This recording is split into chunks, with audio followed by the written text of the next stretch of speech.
Post অফিসে account থাকলে 20,000 টাকা পেয়ে যাবেন। আপনার কি অ্যাকাউন্ট আছে পোস্ট অফিসে? যদি থেকে থাকে তাহলে আপনিও পেয়ে যেতে পারেন 20,000 টাকা। কিভাবে পাবেন তা জেনে নিন। জানার আগে বন্ধুরা, আমার চ্যানেলে নতুন হয়ে থাকলে অবশ্যই সাবস্ক্রাইব করে পাশে থাকবেন। পোস্ট অফিসে গ্রাহকদের জন্য নতুন SCSS স্কিম এর মাধ্যমে প্রতি মাসে একটা মোটা টাকা পাওয়ার দরজা খুলে গেল গ্রাহকদের সামনে। সবাই জানি, সরকারি হোক কি বেসরকারি, সব সংস্থাতে যে সব কর্মীরা কাজ করেন তাদের অবসরের পর মাসিক উপার্জন তো বন্ধ হয়ে যায়।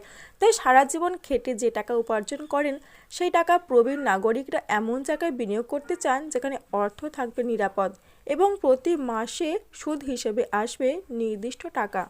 তাই এর ক্ষেত্রে সাধারণ মানুষদের ফিক্সড ডিপোজিট প্রথম পছন্দ, কিন্তু 5 বছরের মেয়াদে ফিক্সড ডিপোজিট সুদের হার কম।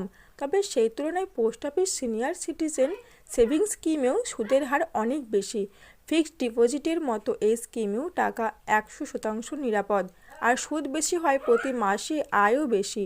বেশিরভাগ প্রবীণ নাগরিকদের ফিক্সড ডিপোজিটে 6.50% হারে রিটার্ন দিচ্ছে, আর সেখানে সিনিয়র সিটিজেন সেভিংস স্কিমে 8.2% হারে সুদ মিলছে, যা অনেকটাই বেশি।